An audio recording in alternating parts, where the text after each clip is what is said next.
자, 오늘 우리가 칼빈주의 세계관 두 번째 시간입니다. 오늘은 칼빈주의와 세계라고 하는 부분을 살펴보는 시간을 갖도록 하셨습니다. 우리가 지난 시간에 칼빈주의 세계관이 무엇인가 전반적인 이 아웃라인을 우리가 쭉 살펴보았습니다.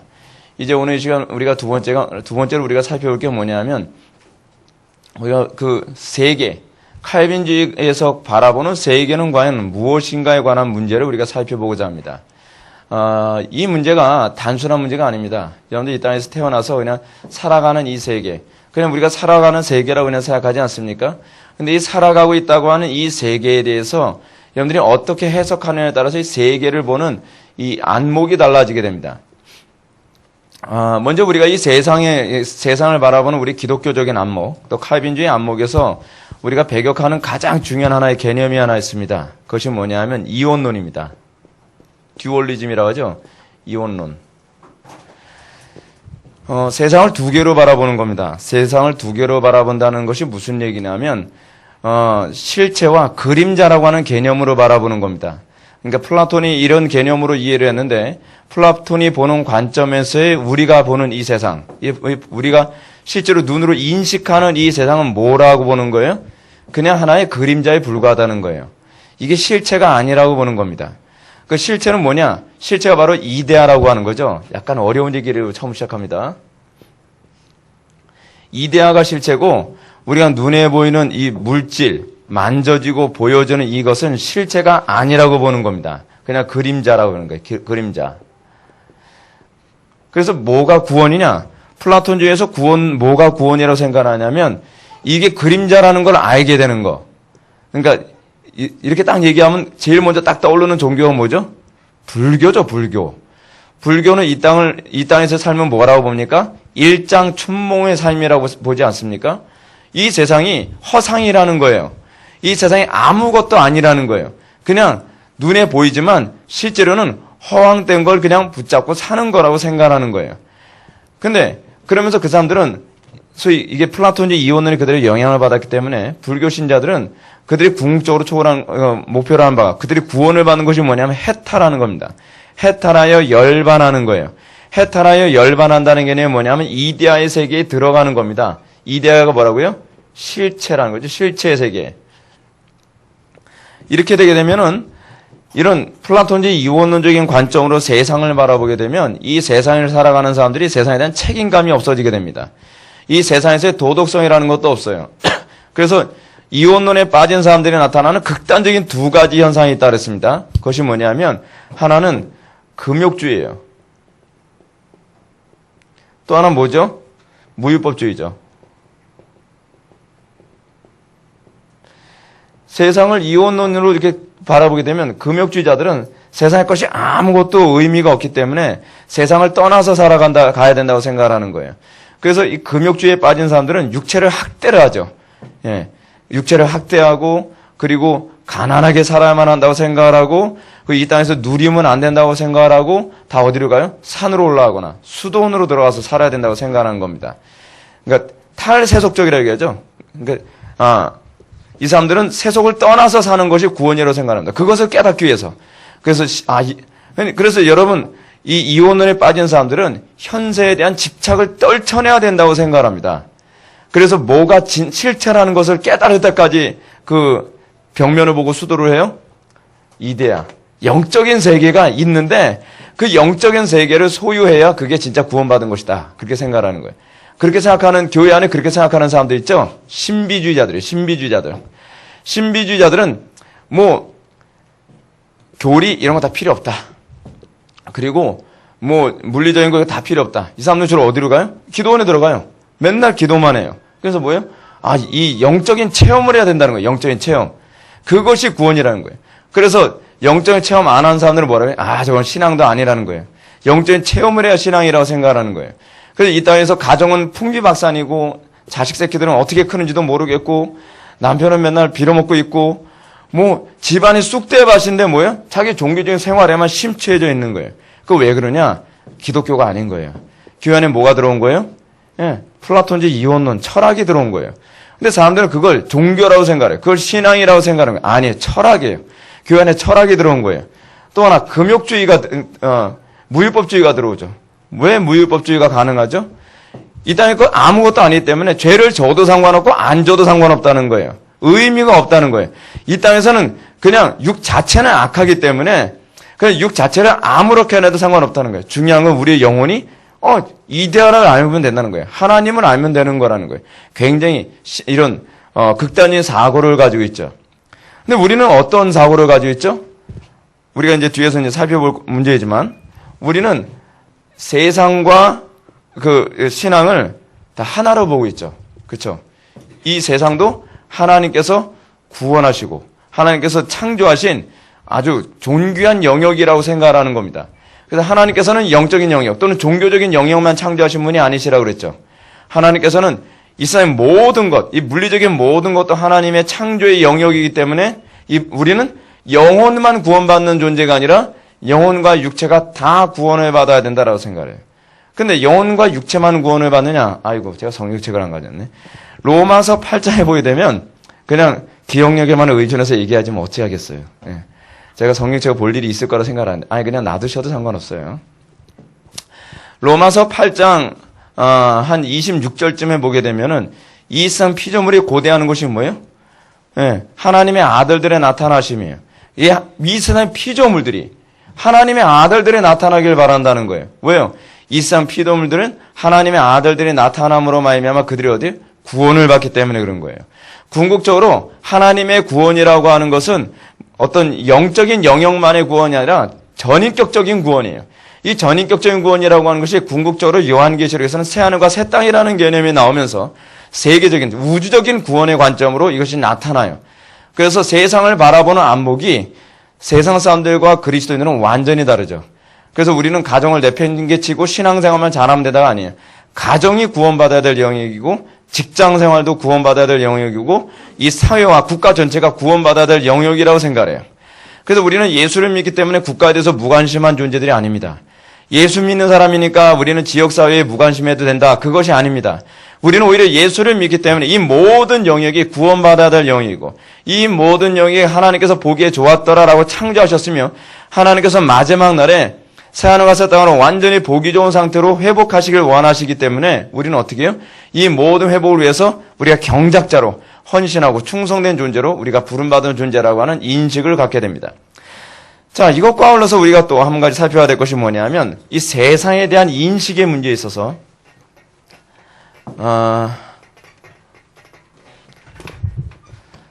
세상을 이 해석에 관한 문제가 이제 됩니다. 인간이라는 존재는요, 이게 참 희한한 존재라서 말이에요. 그냥 있으면 있는 그대로 그냥 보면 되잖아요. 근데 여러분, 제가 여러분한테 이런 말씀 드렸죠. 지난 시간에 드렸던 말씀입니다. 우리 팩트라고 하는 말을 제가 했었는데, 팩트. 이 실체와 진실은 별개 문제라 그랬죠? truth.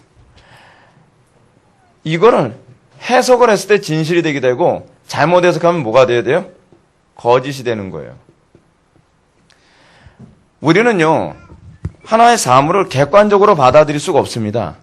하나의 사물을 어떻게 해석하냐에 따라서 하나의 똑같은 행위와 똑같은 사물에 대해서 다른 해석이 가능해져요. 예를 들어서 저에게 나타난 변화예요. 저에게 나타난 변화. 제가 원래 애벌레를 싫어했거든요. 근데 우리 애들은 맨날 사슴벌레다, 뭐 장수풍뎅이다, 뭐다 이러면서 완전히 이 엄지손가락 굵기만한 애벌레를 그냥 키우는데 제가 옛날에 애벌레를 우리 애들이 키우기 전에는 이게 하나의 애벌레라고 하는 팩트. 징그러움의 대상이었거든요. 마디도 많고 이 다리는 왜 이렇게 많은지. 근데 그래서 맨날 꿈틀거려요. 저는 그땐 얘네들하고 우리 애들에 의해서 이 애벌레를 봤을 때는 꿈틀거린다고 생각했거든요. 근데 그게 저에겐 하나의 진실이었어요. 저의 해석이었어요. 근데 애들하고 애벌레하고 친해지면서 저에게 있어서 애벌레가 꿈틀거리는 것이 꿈틀거리는 걸로 보이는 게 아니라 애교 떠는 거로 보이는 거예요. 막 이러는 거로 보이는 귀엽구나. 만지고 싶고 사랑스럽고. 왜 그렇죠? 팩트는 달라진 게 없어요. 하나의 현상이 달라진 게 없는데 현상에 대한 해석이 달라지죠. 그게 인간이에요. 사람이라는 존재는 해석에 의해서 사물을 보는 관점과 사물에 대한 이해와 느낌 완전히 다 달라져요. 근데 이것을 저희 철학에서는 뭐라 얘기했냐면 여러분 그냥 어차피 제가 기독교 변증학을 하려고 하다가 이걸 한 거기 때문에 그냥 여러분들 이해하고 다 들으셔야 돼요. 소화를 하셔야 됩니다. 철학에서 중요한 관심사가 하나 있어요. 그것이 뭐냐면 일과 다의 문제예요. 하나로 어떻게 세상 전체를 해석할 것인가에 관한 문제예요. 이것이 철학에서 계속적으로 가지고 있는 그 고민이었거든요. 에피큐리안들은 세상을 쾌락으로 해석을 했어요. 쾌락, 그러니까 예를 들어서 대표적인 이런 에피큐리안에 가까운 해석적 유물론자가 누구냐면 여러분들이 잘 알고 있는 프로이트입니다. 프로이트는 성적인 쾌락이라고 하는 관점은 모든 걸 다 해석을 하는 거예요. 여러분, 제가 여러분한테 이런 질문을 던져볼까요? 하나로 전체가 다 해석이 가능할까요?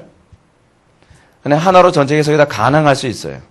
근데 하나로 전체를 다 해석을 할 수 있다라고 한 이 관념이 어디서 나왔냐면 우리의 종교적 관념에서 처음에 출발한 거예요. 하나로 전체를 해석할 수 있는 가장 중요한 관념이 무엇이냐면요. 하나님으로 해석하는 거예요.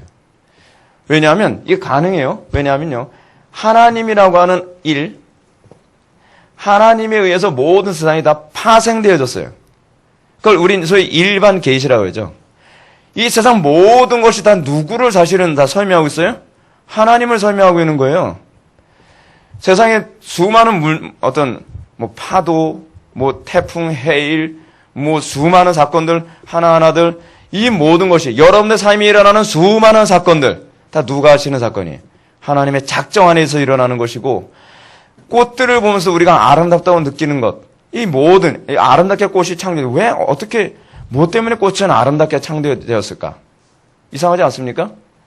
여러분, 벌들이 날아다니면서 나는 이쁜 꽃에만 앉을 거야 하면서 날아다닙니까? 아니, 왜 아름다워야 되죠? 꽃이? 이게 신기한 문제란 말이에요. 벌들이나 나비는 꽃이 아름답냐에 관심이 없어요. 거기에 꿀이 있고 향기가 나느냐, 그거에만 관심을 갖는단 말이에요. 그런데 왜 꽃이 아름다워야 되죠? 신기하죠? 우리들이 그 아름다움을 느끼고 즐겁기 위해서거든요. 꽃이 아름다운 이유는 그 해석이 분명한 해석이 뭐냐면 하나님이 아름다운 걸 좋아하시기 때문이에요. 그분의 본성이 그래서 모든 피조물들을 아름답게 창조하셨어요. 아름답게요. 바닷물 깊은 저 해저 속에 들어가야 되면요. 해저에 수많은 생물들이 삽니다. 그러면서 그 해저에 딱 들어가면 사람들이 뭐냐면 어떻게 이렇게 아름다울 수 있는지 모르겠다. 감탄을 합니다. 그 해저에도 그랜드 캐년 같은 곳이 있다. 그래서 사람들이 감탄합니다. 그 아름다움에 놀랍니다. 왜 아름답죠? 누구에게 보여주려고 아름다운 거죠? 물고기들 오면서 맨날 감탄하라고요? 물고기들, 오, 아름다워. 이렇게 아름다울 수가. 여러분, 문어가 다니면서, 오, 아름다워. 그러길 바라시는 거였습니까? 아니에요. 해석이 가능하죠. 우리는 해석이 가능해요. 하나님이 그분의 본성 자체가 아름다움을 추구하시는 것이기 때문에 모든 것은 다 아름답고 보기에 좋았더라라고 창조했다는 거예요. 일과 다의 문제가 성경으로 돌아가면 일과 다의 문제가 하나로 전체를 어떻게 해석할 것인가에 관한 이 문제가 그리스도 안에 들어가면 다 해석이 가능해요. 해석이 가능해요. 자, 그런데 세상 사람들이 이 해석을 하는 데서 일과 다의 문제를 하나님을 빼고 해석해야지 된다고 생각하니까 그들은 전적으로 타락한 존재다 보니까 하나님을 해석하는 건 너무 진부하다. 하나님으로 어떤 이 세상을 해석하는 것은 지극히 너무 종교적이다. 그렇게 생각을 해서 그 사람들은 하나님을 빼고 해석을 해요. 그래서 그들이 하나님을 빼고 해석한 것 중에 하나가 뭐냐면 오늘날 우리나라의 전 세계 가장 심각한 문제인데 돈 또는 경제라는 문제로 세상을 해석하는 거예요. 전쟁이 왜 일어나죠? 사람들이 이렇게 해석합니다. 돈 문제 때문에 그렇다. 왜 사람들이 서로 치고받고 싸우죠? 돈 문제, 경제 때문에 그렇다. 왜 결혼을 저렇게 하죠? 돈 문제 때문에 그렇다. 모든 걸 돈으로 다 해석을 해요. 어떤 사람은 뭐로 해석을 하죠? 정치로 해석을 해요. 정치. 인류는 정치의 역사다. 모든 건 다 정치에 의해서 일어난 문제다. 그래서 이러면서 뭐가 나타나냐? 음모론이라는 게 나오는 거예요. 그냥 우연히 그러니까 우리는 사실 우연이라는 단어가 성립되지 않지만, 그냥 여러분들 편의상, 정치와 아무 관계없다는 의미에서 우연이라는 표현을 제가 사용할게요. 그냥 우연히 일어난 일, 우연히 일어나고 우발적으로 일어난 이런 사건들까지도 이 소위 일과 다의 문제에 있어서 이걸 정치로 모든 것을 해석할 수 있다라고 하게 되면 이 사람들은 자꾸 어느 쪽으로 가냐 하면 음모론으로 해석을 하기 시작해요. 어떤 사람은 이걸 인류를 어떤 일과 다의 문제 뭐냐 진화로 해석하는 사람이 있어요. 진화로 해석해서 큰 사건 저지른 사람이 있었죠. 누군지 아십니까? 아돌프 히틀러입니다. 인류는 진화의 역사다. 근데 진화하지 못한 저 인간들은 죽여서 진화된 인종이 다음 세대를 주도하도록 만들어야 된다. 그래서 이 진화론적 사고에 빠졌던 아돌프 히틀러가 이 진화론이라고 하는 사고방식으로 모든 걸 해석하면서 유태인들을 학살하는 것에 관해서 아무런 죄책감도 없이 끔찍하게 다 죽인 거예요. 진화로 해석을 하는 거예요. 또 어떤 사람은 뭐로 해석을 하죠? 행복으로 해석을 하는 거예요. 행복. 이거 행복을 주로 해석할 때 뭐예요 이게? 행복 나오면 항상 철학에서는 목적이라 했죠. 목적론적 윤리. 모든 것을 행복을 위해서 이 세상이 돌아간다는 거예요. 행복 때문에 전쟁이래요. 행복하게 살기 위해서 이런 문제. 모든 것을 행복이라는 관점을 해석을 하는 거예요. 어떤 사람은 인생을 해석하는 방법을 다 관념으로 해석하는 사람이 있습니다. 관념. 여러분 이 관념이라고 얘기하면 좀 이해하기 어렵죠. 그거를 여러분 이렇게 이해하면 좋습니다. 적극적 사고방식. 그걸 종교로 해석하면 불교예요. 불교의 관념을 가장 잘 설명해 주는 방식이 뭐냐면 일체 유심조 아닙니까? 일체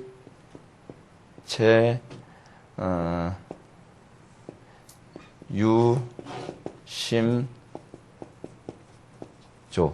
일체 유심조라는 게 이게 뭘 얘기하는 거죠? 일체 유심조라는 게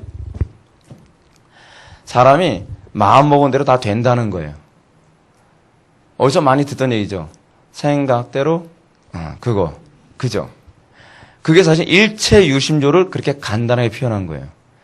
근데 이것이 이 일체 유심조적 개념이 어디서 나오냐면 이게 바로 뉴에이지예요. 뉴에이지. 시크릿이라고 하는 거 여러분 얘기 들어보셨죠? 시크릿이라고 하는 책이 나왔는데 시크릿이 뭐 우리가 생각하는 데 뭐가 다 이루어진다는 거예요. 그래서 생각하고 막 집중하면 이것이 언젠가 이루어지게 돼 있다는 거예요. 다 이게 관념론적 사고방식에서 나온 거예요. 그게 뉴에이지죠. 그게요. 그 사람들은 관념이 모든 걸 만든다고 생각을 해요. 물질, 세상의 흐름, 모든 현상들 이거는 사람이 생각한 결과의 산물이다라고 그렇게 생각하는 거예요.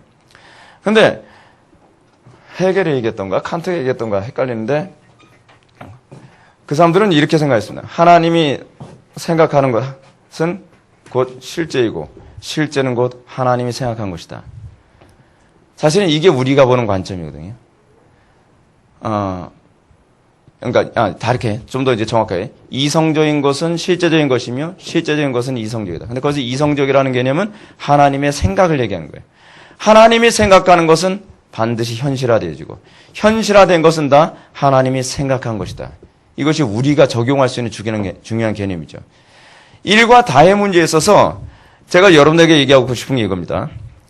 세상을 바라보는 관점이 변화가 없다면 그거는 요한복음 3장에 나오는 위로부터 거듭나지 않고서는 하나님의 나라를 볼 수 없느니라라고 하는 말씀과 관련해서 볼 때 여러분 아직 거듭남과 관련해서 과연 내가 거듭난 존재인가에 관해서 좀 생각해 볼 필요성이 있는 얘기예요. 왜냐하면 거듭났을 때 나타나는 개념이 가장 첫 번째 나타나는 걸 성경은 뭐라고 하냐면 세상을 바라보는 관점이 달라지는 거예요. 세상을 해석하는 방식이 달라져요. 이 세상 누가 주관하시죠? 하나님이 주관하신다. 여기서부터 여러분들의 삶의 모든 방향이 다 달라집니다.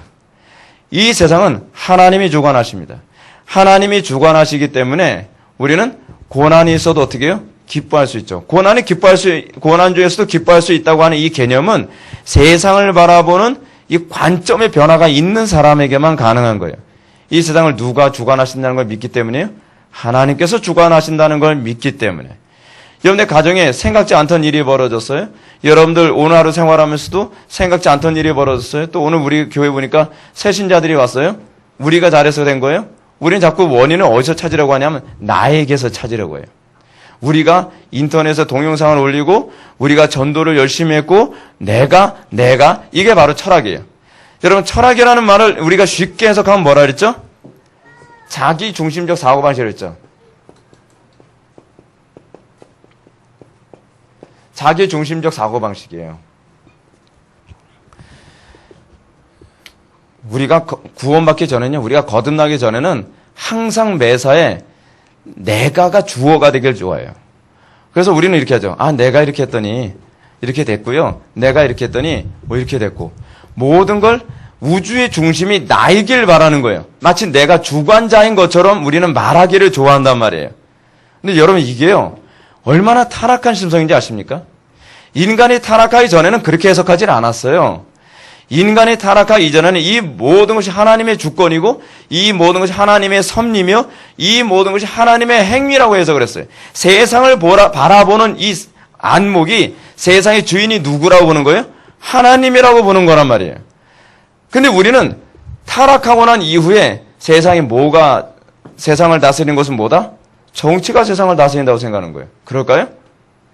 권력이 세상을 다스립니까? 그렇지 않으면 경제 흐름에 의해서 사람이 움직이는 걸까요? 그렇지 않으면 사람이 쾌락을 따라갑니까? 그렇지가 않아요. 우리는 그렇다고 배웠어요. 우리는 어렸을 때서부터 너무나 인본주의 교육에 익숙해서 우리는 이런 식으로 교육을 받죠. 야, 네가 좋은 대학 못 가서 사람 구실이나 하겠어?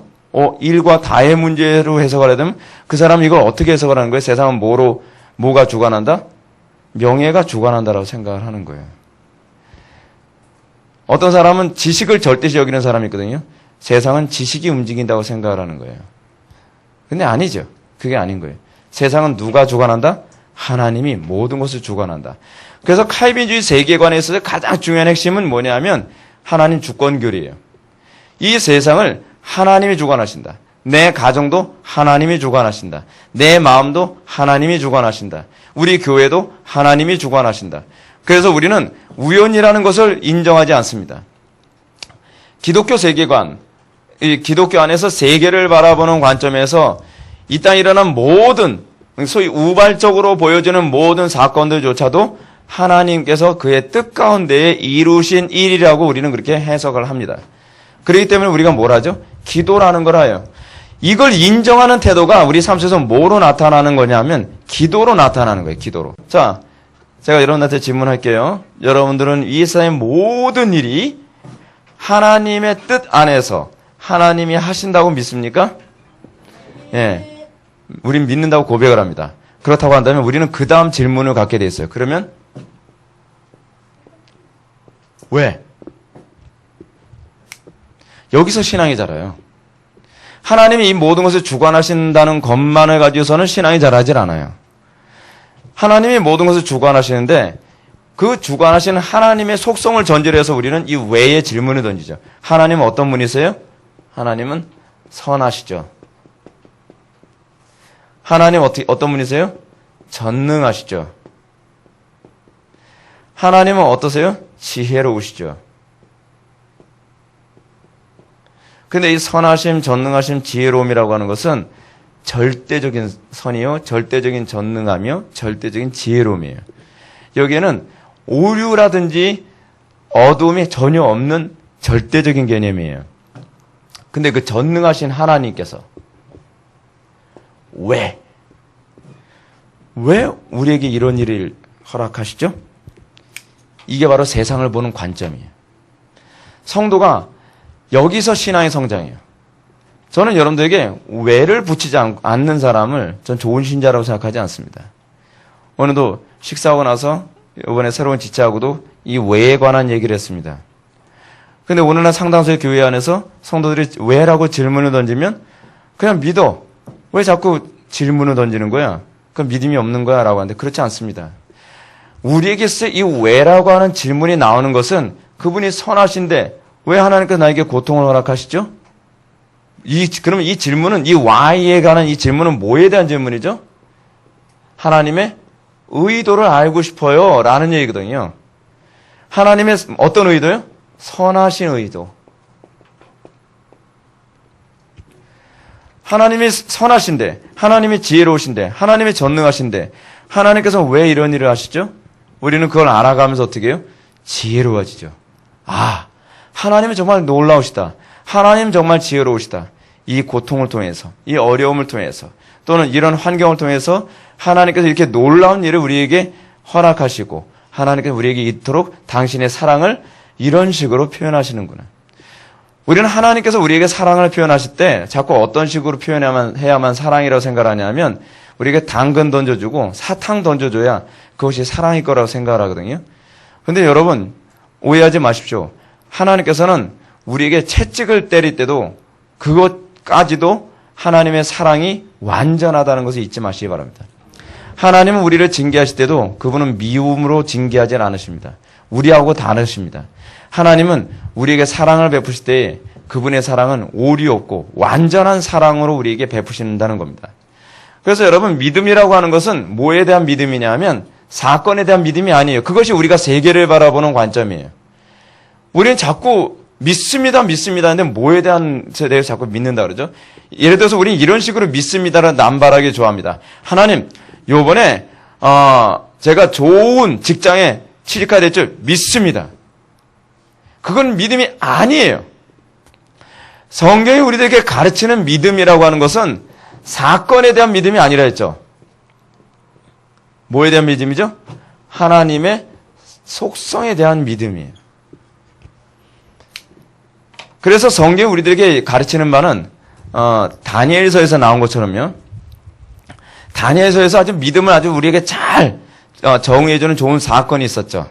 사드락 메삭 아벳느고가 푸른 불 앞에 느부갓네살 왕이 대형 금신상을 세워놓고 여기에 절을 하지 아니하면 이 푸른 불에 집어넣어서 불태워 죽이겠다라고 경고하셨는데 그때 느부갓네살 왕 앞에서 다니엘의 세 친구 사드락 메삭 아벳느고가 뭐라고 고백합니까? 우리는 왕과 왕의 신상에 절대로 절을 하지 않겠습니다. 왜 절을 하지 않죠?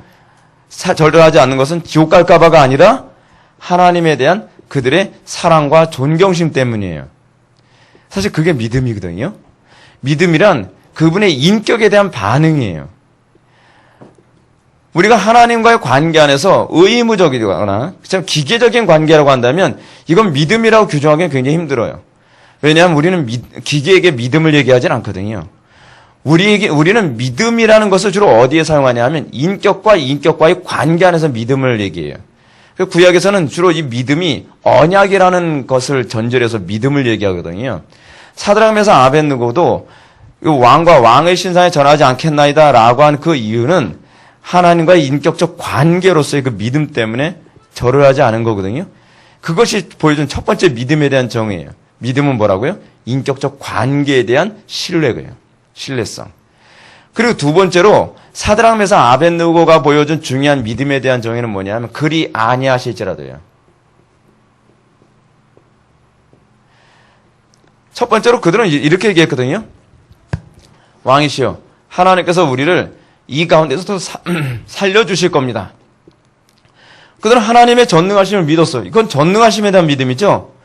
풀무불 속에 당신이 우리를 풀무 속에 집어넣는다 할지라도 하나님께서는 우리를 거기서 살리실 수 있습니다.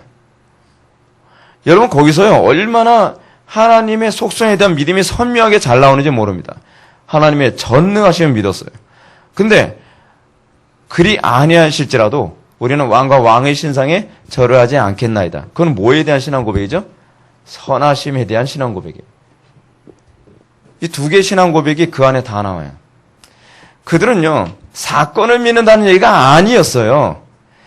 내가 풀무불에 딱 들어가다 하나님께서 나를 탁 채서 살려주신다거나 그 안에 내가 불 붙지 않게 해주시겠다라고 하는 사건에 대한 믿음이 아니라 그분이 전능하심에 대한 믿음을 처음에 고백했고 그분의 선하심에 대하여 믿음을 고백했어요. 세계를 어떻게 보는 거죠?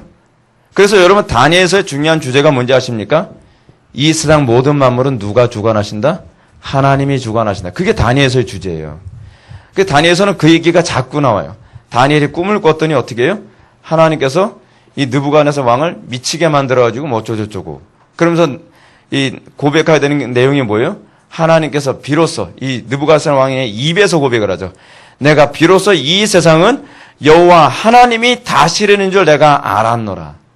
세계를 바라보는 안목. 세상 사람들은 세상을 하나님이 주관하시고 모든 것이 하나님으로부터 나왔으며 이 모든 것이 하나님을 설명하고 있다는 것을 전혀 모르죠. 그래서 로마서 1장 23절인가요? 거기 보게 되면 일반 계시에 관한 사도 바울의 개념이 나오는데 이 세상 모든 것을 하나님을 알만한 그 모든 것이 이 세상에서 다 이미 계시되었다.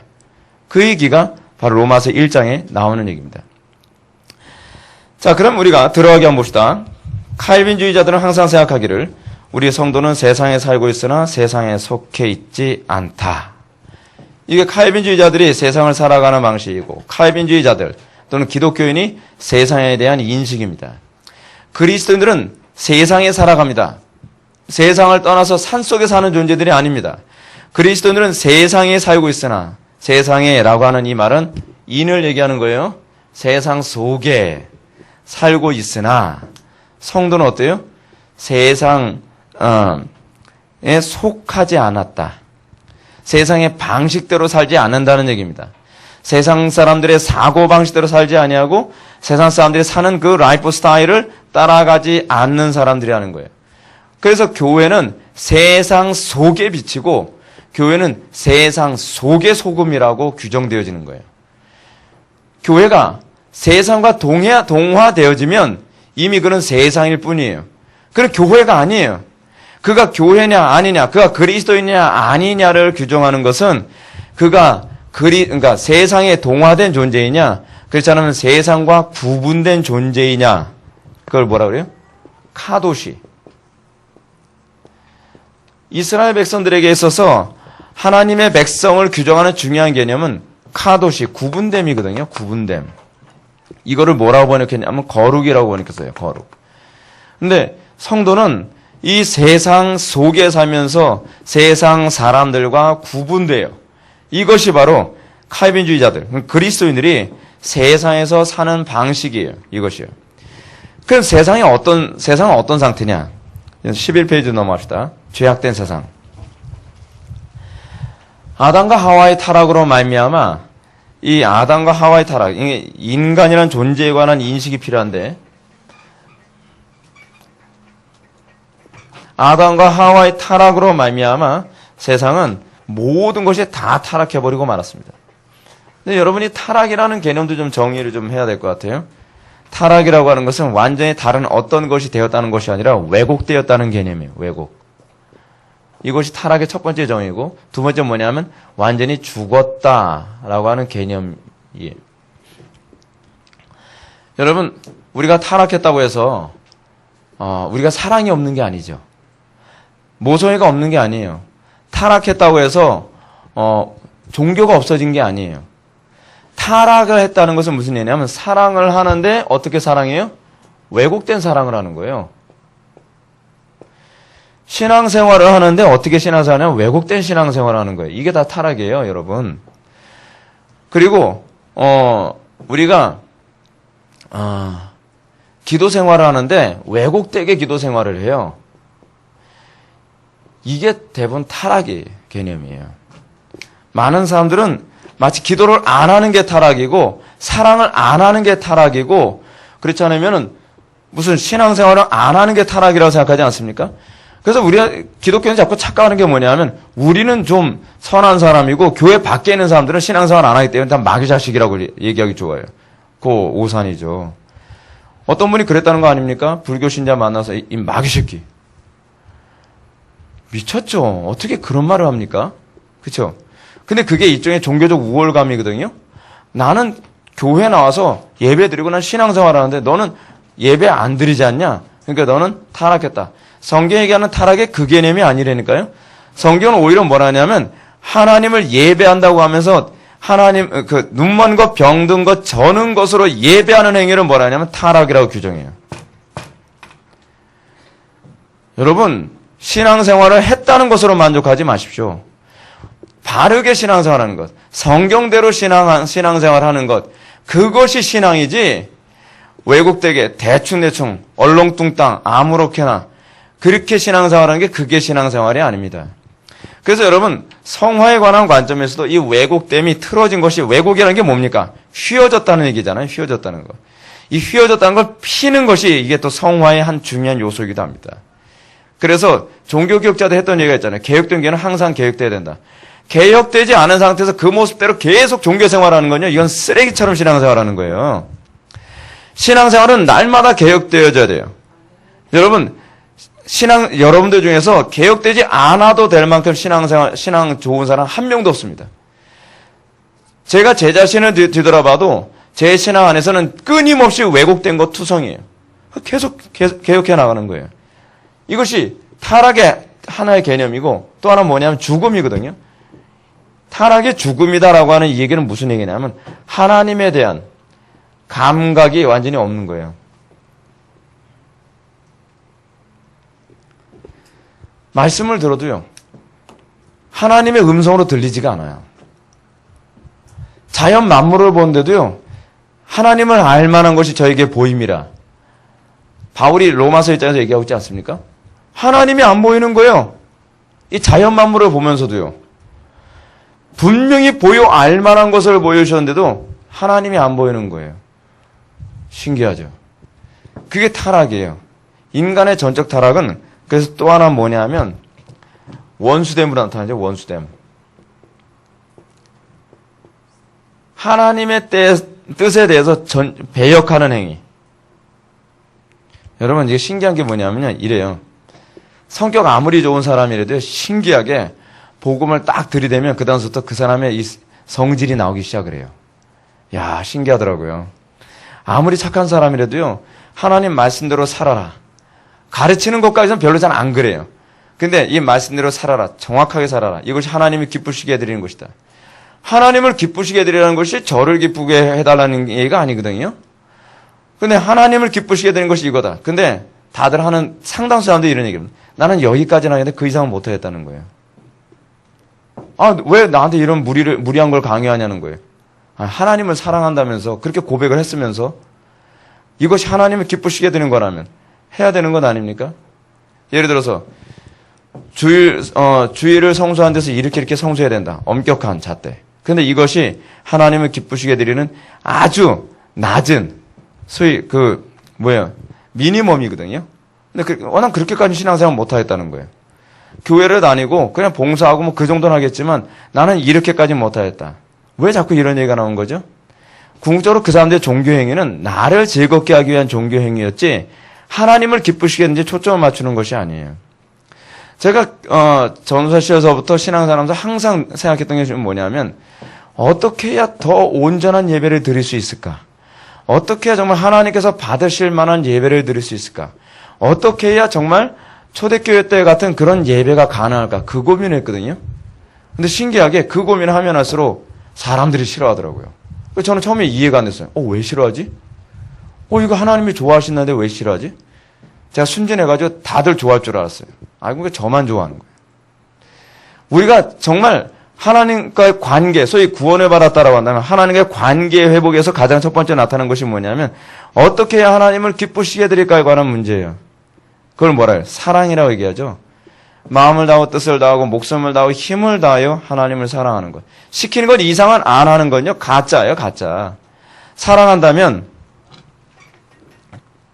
어떻게 해야 하나님을 기쁘시게 해드릴 것인가에 날마다 고민하고 어떻게 해야 내가 좀 더 정확하게 예배하고 정확하게 하나님을 기쁘시게 하고 정확하게 하나님대로 뜻대로 살 것인가를 고민하는 것.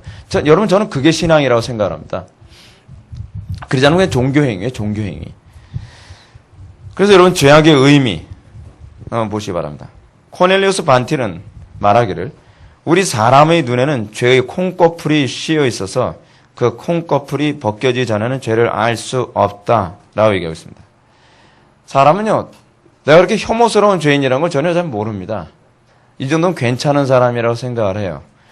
근데 여러분 제가 간혹가다 이런 생각을 해봅니다. 만약에 이 시대를 우리는 이 시대 대한민국에 사는 거 그다지 혐오스러운 상태라고 생각 잘 안 하잖아요. 그죠? 그래도 뭐 아주 세련되게 사람들 살고 있는데 뭐가 문제인가. 근데 만약에 그 사도 바울 같은 분이 타임머신을 타고 이 시대에 딱 오면 어떻게 할까요? 세상에 이런 세상이 있을 수 있다니. 여러분 우리는요 전 세계가 동성애가 너무나 은연중에 싹 확산되면서 이제는 동성애가 합법화됐다 해도 그렇게 충격적이진 않은 거예요. 아이고 또 합법화됐구나. 아이고 큰일이네. 그냥 그 정도예요.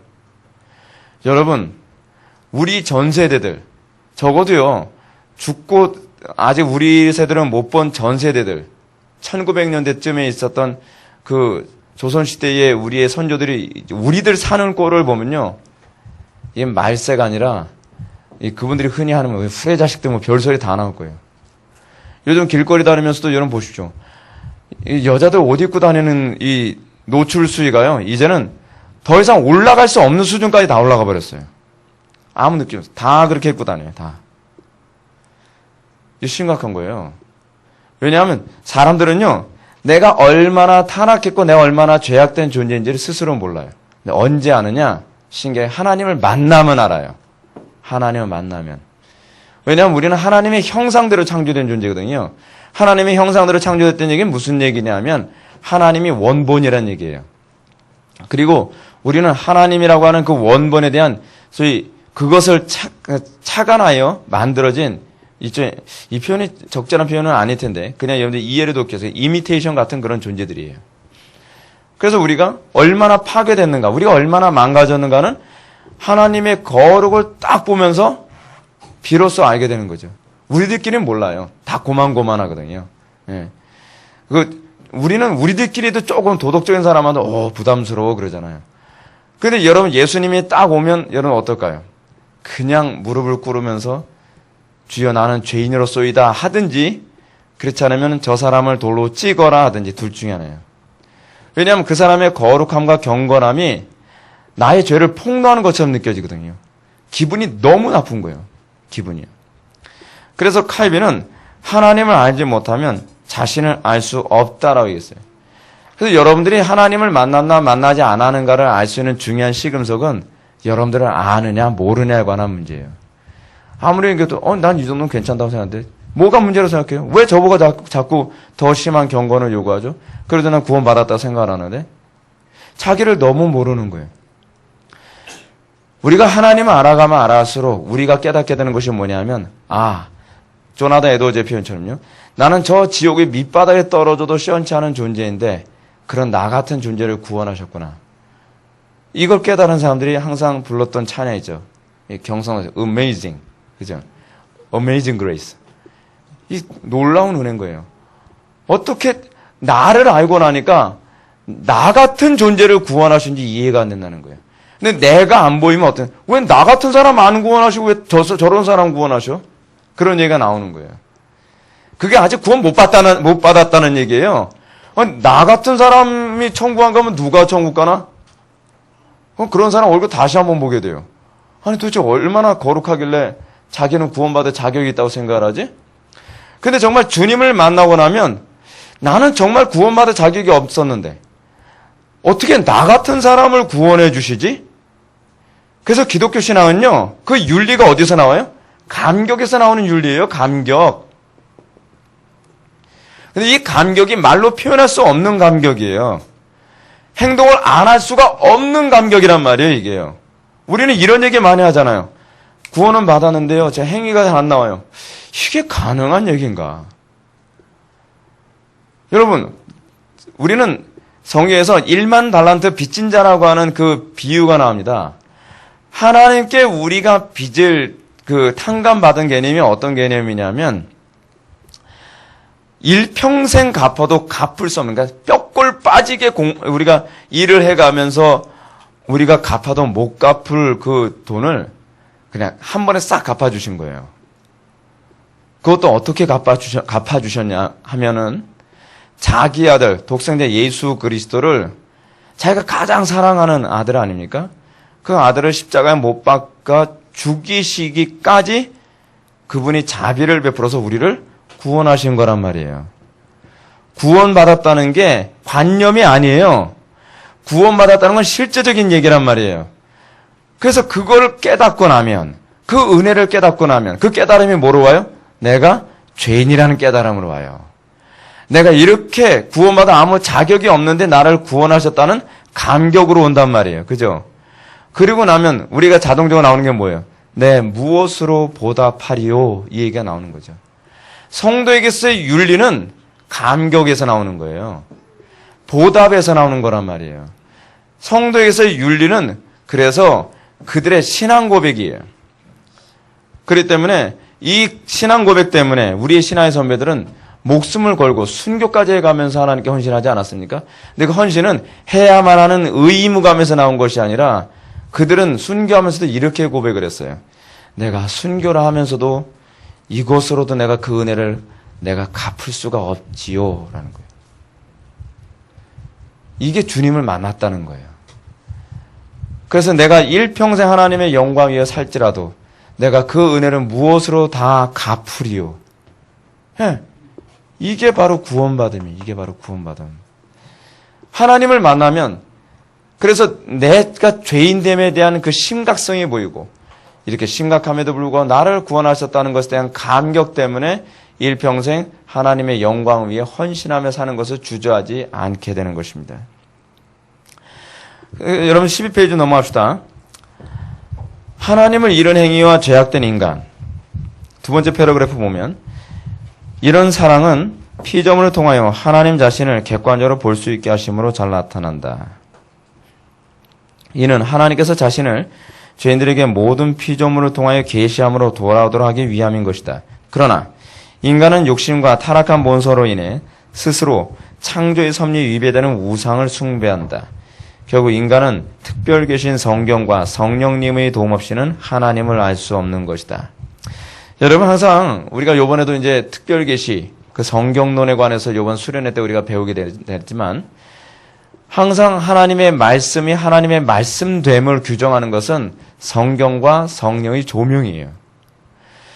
성령의 조명 없이 성경만을 여러분들이 접하게 되면 성경은 한낱 그냥 인간의 작품 정도로밖에 보이지가 않아요. 근데 그 성경에 대하여 성령님이 조명하셨을 때 우리는 비로소 어떻게 해요? 이것이 신적 권위로 보이기 시작한다는 거예요. 자, 근데 우리 개혁주의에서는 하나님의 음성이라고 했을 때 하나님의 음성을 두 가지로 구분한다 그랬습니다. 이번에도 수련회 때도 그 얘기를 하겠지만 첫 번째는 뭐냐면 기록된 성경이 하나님의 음성이죠. 그 두 번째는 뭘까요? 성경에 대한 설교입니다. 하나님의 말씀을 정확하게 풀어 설교하는 것 또한 바로 하나님의 음성이라고 그렇게 규정을 합니다. 근데 이것이 성경도 그렇고 설교도 그렇고 이 두 개가 하나님의 음성으로 들리려면 어떻게 해야 돼요? 성령께서 작용하셔야 돼요. 왜냐하면 기독교 인식론의 핵심은 뭐냐면 성령의 작용이기 때문에 그러거든요. 이걸 우리는 뭐라고 하냐면 효력 있는 부르심, 그래서 유효 소명 그런 얘기합니다. 성령께서 우리에게 효력을 내셔야 돼요. 그래서 어떤 사람은 똑같이 설교를 들어도 하나님의 위엄으로 들리는 사람이 있는가 하면 어떤 사람은 똑같이 들어도 그냥 무관심하고 뭐 시큰 놈 맨날 하는 얘기 뭐 그렇게 들리는 거예요. 그렇게. 어떤 사람이 복된 사람입니까? 성경을 읽을 때 또는 설교를 들을 때 하나님의 음성으로 들려지는 사람이 복된 사람인 것을 믿으시기 바랍니다. 여러분들 그래서 여기서 말할 수밖에 없는 것은 인간의 철저한 타락과 부패를 보지 못하면 세상의 창조자로서 예수 그리스도를 바로 없을 것이다 라고 얘기해요. 그래서 여러분 율법이 하는 일이 뭐라 했습니까? 여러분 우리가 항상 구원을 받을 때 구원과 관련해서 항상 하는 것이 뭐냐면 내가 얼마나 타락한 존재인가를 율법이 어떻게 해요? 우리 로마서에서 우리가 배우지 않았습니까? 갈라디아서도 나온 얘기고 율법이 하는 일은 몽학 선생의 역할을 한다 그랬죠? 근데 그 몽학 선생이 하는 일이 뭐예요? 내가 하나님의 은혜 없이는 살 수 없는 존재라는 것을 조명하는 거예요. 율법은 끊임없이 여러분들 정죄예요. 여러분들이 타락했다는 것을 알기 전에는 내가 이렇게 극심한 죄인이라는 것을 알기 전에는 그리고 여러분들이 철저히 겸손해지기 전에는 하나님의 은혜에 손을 벌릴 만큼 겸손해지질 않아요. 인간의 존재가 그렇게 끔찍할 정도로 교만하고 악합니다. 하나님의 은혜 없이는 살 수 없습니다. 그 고백을 여러분 언제 하게 된지 아십니까? 벼랑 끝에서예요. 벼랑 끝에서. 많은 목사님들이, 상당수의 목사님들이요, 어느 날 갑자기 기도원에 갔다가 은혜 받고 돌아왔다고 하시는 경우가 있습니다. 그리고 설교가 달라졌다 그래요. 근데 왜 그러냐? 목회를 하다 안 돼가지고, 여러분, 목회자들이 목회가 안 돼서 힘들 때 어느 정도 힘든지 아십니까? 저하고 친한 어떤 목사님이 계셨는데, 그분은 목회를 하시다가, 아무리, 자기가 할 수 있는 수단과 방법을 다 사용하는 거예요. 인간의 존재는요, 하나님을 의지하지 않고 살 수 있는 방법을 착안해내고 이게 짜내는 데는 아주 천재적인 동물이거든요. 하나님을 의지하지 않으려고 얼마나 갖은 방법을 다 사용하는지 몰라요. 인맥도 동원해보고, 뭐, 전도하기 위해서 뭐 이런 방법도 사용해보고, 저런 방법도 사용해보고, 뭐, 어디서 빚을 내서라도 뭐, 예배당 의리의리하고 멋있게 한번 꾸며보고 말이죠. 근데 사람들이 도대체 오질 않는 거예요. 근데 오질 않는 정도가 아니라, 그 집이 그 목사님과 사모님 사이에 애가 하나 있었는데, 이 애를 키워야 되는데, 분유 한 통 살 돈도 안 생기는 거예요. 여러분, 애가 배고프다고 울어대기 시작합니다. 근데 엄마는 젖이 말라서 줄 젖이 없는 거예요. 줄 젖이 없게 하신 분도 누구죠? 하나님이시죠. 우유 분유통 하나조차도 없게 하신 분이 누구세요? 하나님이시죠. 이게 우리가 가진 세계를 바라보는 세계관이거든요. 그런데 이런 분들이 이제는 할 바 다 해봤다. 그래서 이분들이 선택하는 마지막 선택이 있어요. 내가 죽든 살든 나 기도원 가서 죽을 생각하고 올라갈 테니까 나 안 내려오면 죽은 줄 알아. 그러면서 이제 금식하러 올라가는 거예요. 그래서 기도원 가가지고서 그분들은 주여가 아니라 했죠. 죽여주면서 그렇게 기도하는 거예요. 그러다가 어느 날 갑자기 하나님의 임재가 느껴지면서 그때 회심해요. 아, 내가 죄인이었구나. 내가 교만했구나. 내가 하나님 앞에 정말 잘못 썼구나. 그거를 처절히 깨닫고 그래서 기쁨이 충만해서 내려오는 거예요. 여보, 내가 드디어 하나님 만났어. 하나님 만나고 나니까 성경이 다르게 보이기 시작하죠. 그리고 확신이 생기기 시작하죠. 그러면서 설교하면서 교회가 성장하기 시작했다고 하는 그런 교회들이 한두 교회가 아니에요. 인간의 존재는 하나님을 만날 때에 얼마나 원수된 존재인지 그토록 하나님을 만나는데 그렇게 강팍합니다. 여러분, 그래서 하나님과 원수된 관계에서 나타나는 가장 전형적인 현상이 무엇이냐면요. 기도하기 싫어하는 거예요. 기도는 누구만 할 수 있냐? 겸손한 사람만 할 수 있어요. 가난해진 사람만 할 수 있어요. 정말 하나님을 애타게 찾는 사람만 기도할 수 있어요. 그래서 구약에서도 항상 구원과 관련해서 뭐라고 얘기하냐면 누구든지 주의 이름을 부르는 자는 구원을 얻으리라 그렇게 얘기해요. 어떤 사람이 이렇게 목사님 기도가 안 되는데요. 그럼 기도가 왜 안 될까요? 기도가 안 되는 이유가 어디 있을까요? 뻔해요. 말로는 답답해서요. 하도 답답하니까 기도가 안 돼요. 그럼 제가 웃으면서 이런 얘기하죠. 아직 덜 답답하셨군요. 네. 진짜 답답하면요. 여러분 그렇게 안 돼요. 한나처럼 기도하게 돼요. 아직 덜 답답하니까 기도하다 말고 나가죠. 그래서 아직 나갈 용기도 있네. 좀 더 기다려야 되겠네. 네. 바닥을 쳐야 돼요. 바닥을 치고 나면 비로소 하나님을 만나지 않으면 안 됩니다라는 소리가 나오는 거예요. 여러분들 기도하면서 왜 어떻게 하나님의 임재도 느끼지 않고 기도를 멈출 수 있죠? 안 느껴져도 상관없기 때문에 그래요. 여러분, 제가 설교하기 전에 기도하는 부분에 가서 제가 다시 한번 말씀드리면 그렇거든요. 저는 솔직히 강단이 무서워요. 제가 설교할 때 하나님께서 임재하지 않으시면요. 어떤지 아세요? 땀만 삐질삐질. 지금은 더워서 흘리는 땀이에요. 설교가 안 돼서 나오는 땀이 아니라. 땀만 삐질삐질 나오고 막 설교는 안 나오고 머리는 하얘지고 이 강단에 서 있는 이 한 시간이 지옥인 거예요. 야, 오늘따라 시간 되게 안 가네. 그러게. 하나님과 가끔가다 기도를 흐리멍덩하게 강단에서 올라오고 나면요.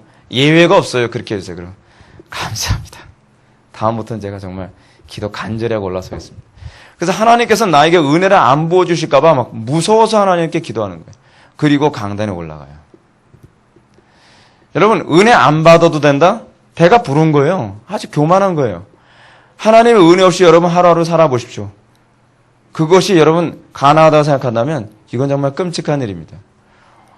여러분 복음성가 가사 중에 그런 가사 있지 않습니까? 오늘 집을 나서기 전 기도했나요? 오늘 받을 은총 위에 기도했나요? 우리 그 기도 잘 안 한단 말이에요. 그렇죠? 오늘 집을 나서기 전에 기도 안 해도 나 여전히 잘 걸어다니고 별 문제 없고 사고. 근데 이게 몇 번 사고 터지고 나면 오늘 집을 나서기 전 기도 안 할 수가 없는 거죠. 정말 우리에게 무엇이 복이냐? 나 하나님의 은혜 없이는 살 수 없습니다. 라고 고백하는 것. 여러분, 이게 복인 걸 믿으시기 바랍니다.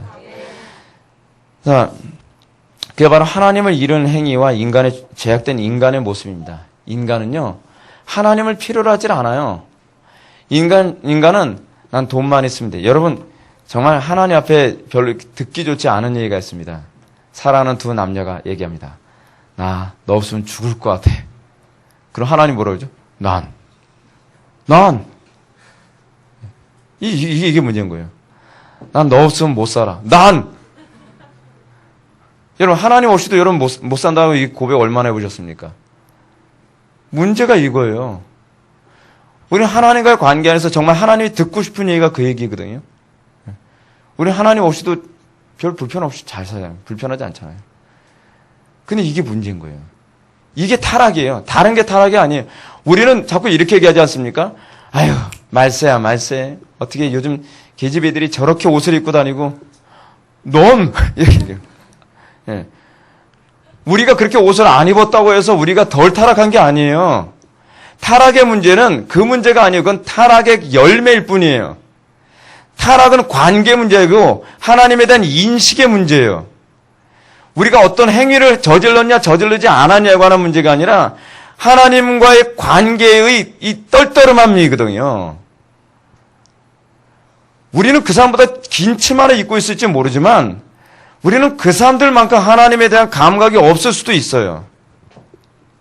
오히려 그 사람들은 그렇게 입고 다니면서도 뭔가 간절한 마음을 가지고 살 수 있을지 모르나 우리는 오히려 더 교만하고 더 부유한 상태에 있을 수도 있단 말이에요. 그게 누구의 관점인지 아십니까? 예수님의 관점이었어요. 예수님이요. 예수님이 세리와 창기를 보면서 뭐라 하는지 아세요? 바리새인들이나 서기관들은 세리와 창기를 손가락질했어요. 이 더러운 저 창녀들, 저 더러운 저 민족 반역자들. 저건 갈갈이 찢어 죽여도 시원치 않을 놈들이야 라고 이렇게 퍼버대는 그 사람들이 향해서 예수님 뭐라 하냐면 저들이 먼저 하나님 나라에 들어가고 있다는 거예요. 근데 니는 뭐하고 있어? 라고 얘기하는 거예요.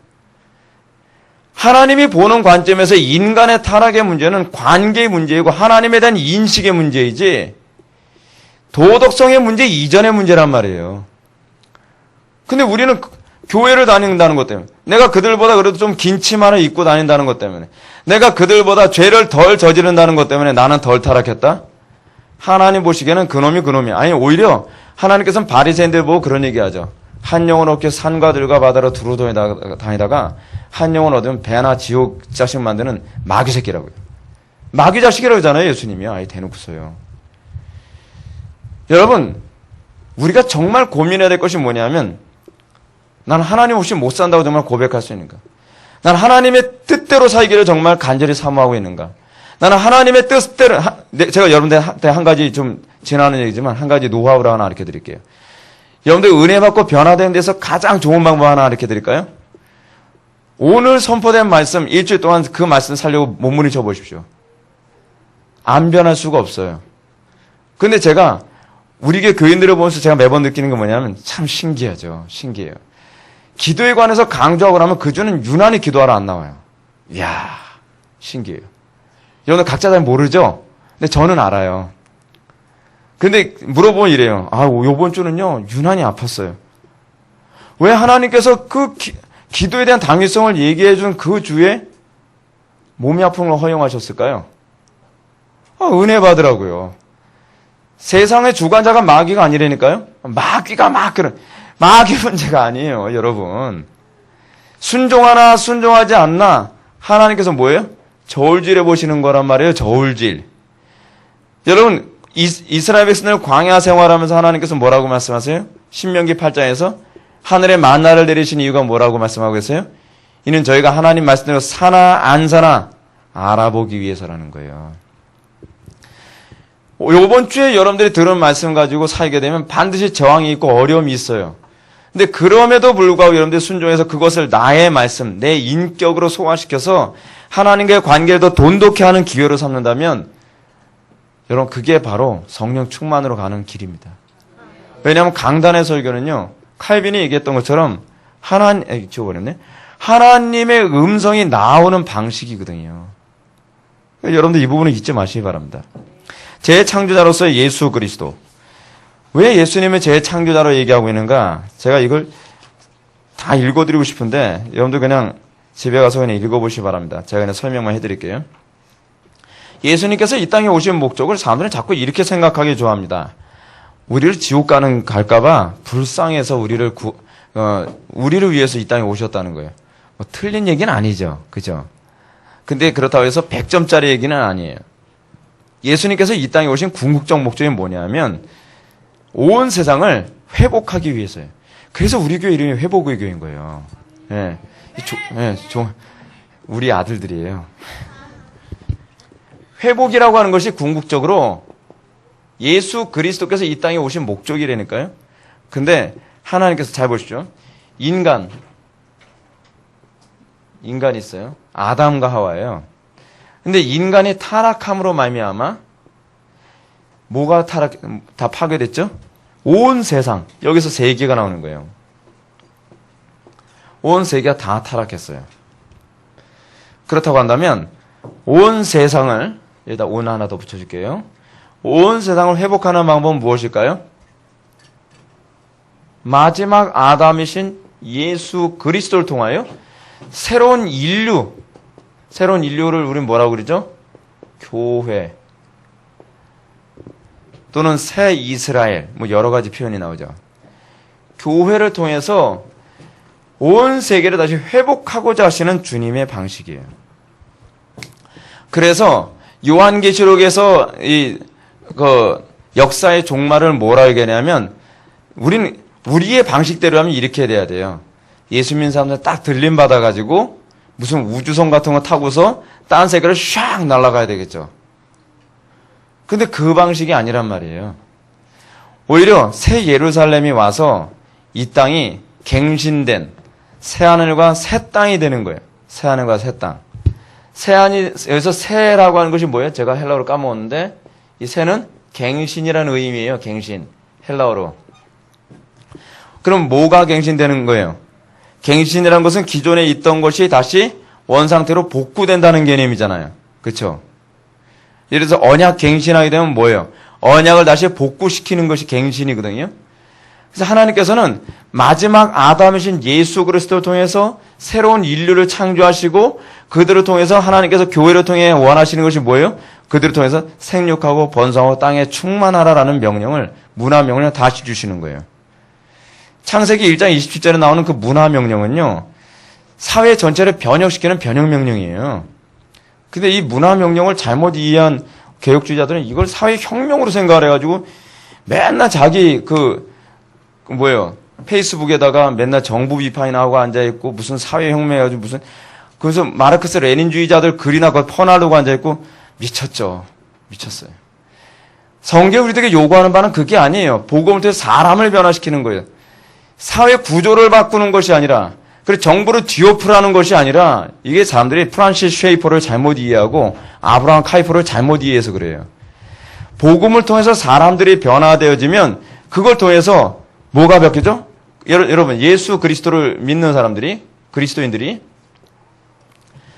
이런 사람들이 정치계에 들어가는 거예요. 이게 바로 교회가 사회를 변화시키는 방식이거든요. 그러면 어떻게 해요? 마르크스 레닌주의나 그렇지 않으면은 신자유주의라고 하는 그런 방식이 아니라 예수 그리스도의 복음의 방식을 가지고 뜻이 하늘에서 이런 것처럼 땅에서도 이루어지다를 이루는 거예요. 그들을 통해서 정치계 하나님의 나라가 임하게 만드는 거예요. 교육계 하나님의 나라가 임하게 만드는 거예요. 그리고 문화계 하나님의 나라가 임하게 만드는 거예요.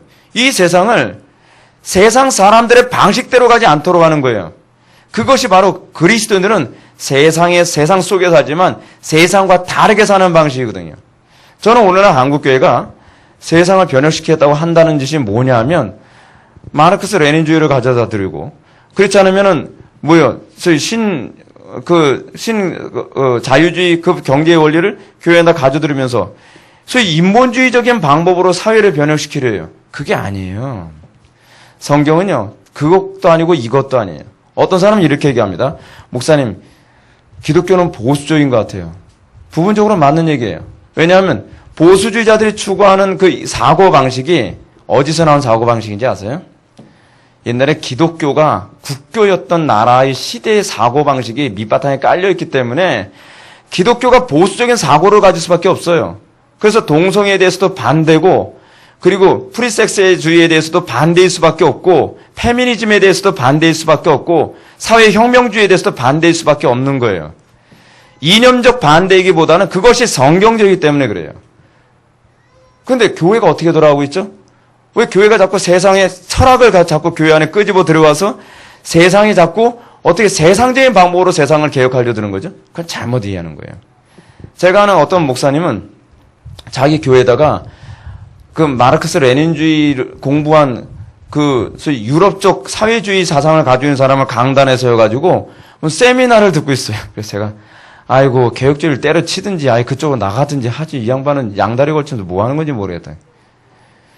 교회가 그거 하라고 있는 곳이 아니에요. 복음 전하라고 있는 것이 교회예요. 그리스도처럼 사고하는 사람들 만들라고 교회가 있는 거란 말이에요. 근데 그리스도처럼 사고하는 것이 아니라 마르크스 레닌처럼 사고하라고 사람을 세워놓는 거예요. 복음을 모르는 거죠. 도대체 개혁주의가 뭔지 모르는 거예요. 참 보면 안타까워요. 예수 그리스도께서 이 땅에 오신 목적이 뭔지 아세요? 예수 그리스도를 통하여 이 땅에 재창조를 이루라는 거예요. 갱신이에요. 이 땅에 하나님의 통치를 이루라는 거죠. 하나님의 통치를 뭐로 이루죠? 말씀으로요. 솔라 스크리투라. 말씀을 통해서 세상을 갱신하는 것이지 철학으로 세상을 갱신하라고 우리를 이 땅에 세운 게 아니란 말이죠. 그래서 여러분 그 13페이지 한번 보실까요? 1번 그리스도의 탄생과 재창조. 예수 그리스도는 우리 역사적인 시간과 공간에서 육신의 아버지 없이 동정녀의 몸에서 성령으로 탄생하셨다. 이것은 새로운 인류의 시작을 의미하는 것이었다. 즉 옛 아담의 계보가 아닌 둘째 아담의 계보로부터 새로운 인류를 창조하시기 위한 하나님의 새로운 출발이요. 새로운 생명의 시작이 되는 것이다. 따라서 육으로는 여자에게서 태어났지만 영으로는 성령으로 새롭게 태어나는 인류의 시조가 탄생한 것이다. 그것이 바로 교회의 시조예요. 넘어갑시다. 그리스도의 고난과 재창조. 요것만 짧게 얘기합시다. 근데 재창조가 어떻게 일어나느냐? 고난 없이는 일어날 수 없다는 거예요. 예수 그리스도 통해서 우리에게 보여주시는 중요한 개념이 뭐냐면 교회의 정체성에 중요한 개념이 하나 있죠. 교회는 뭐예요? 의로 인하여 핍박받는 자예요. 핍박받는 자. 이게 교회의 정체성이 아주 중요한 부분이에요.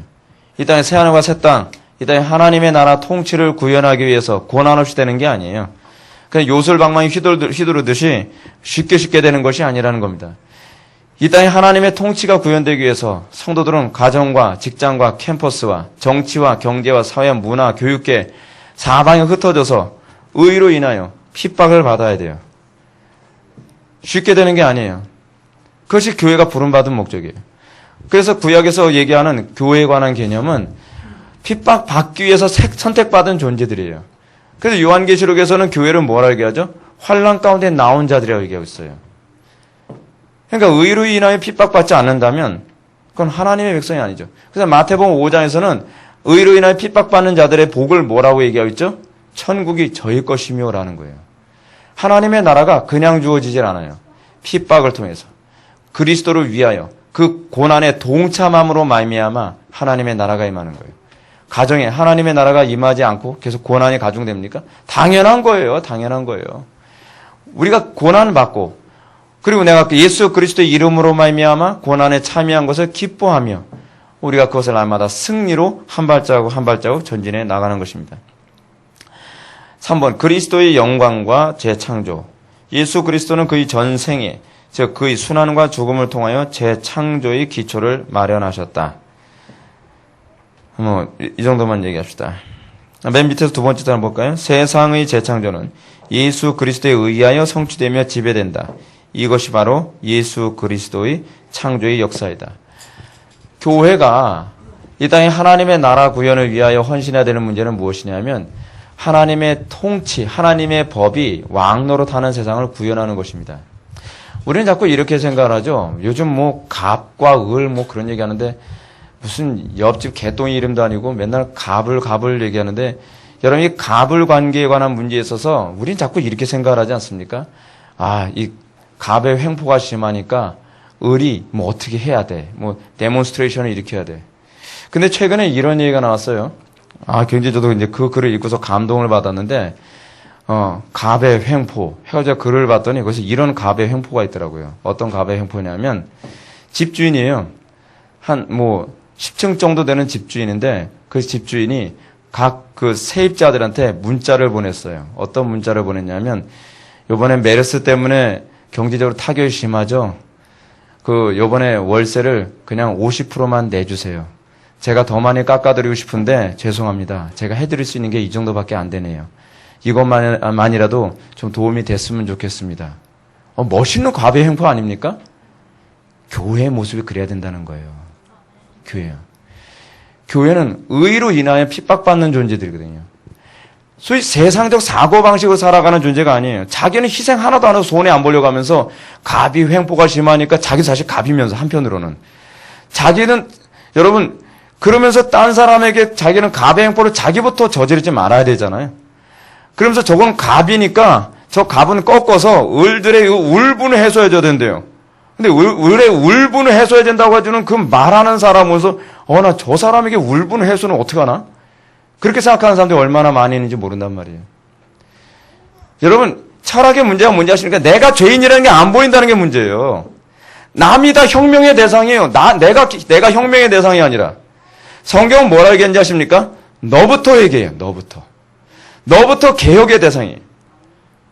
근데 우리는 나는 개혁을 하지 않고 주변을 개혁하면 된다고 생각하는 거예요. 왜 자꾸 그런 얘기가 나오느냐? 교회 안에 철학이 들어와서 그래요. 성경 말씀대로 살아가야 되는데 철학이 들어오는 거예요.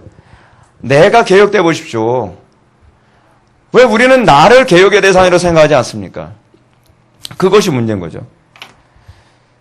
그래서 여러분, 우리는 그리스도 안에서 가정과 사회와 국가는 그리스도 안에서만 재창조되는 것입니다. 철학으로 여러분 재창조하려 하지 마십시오.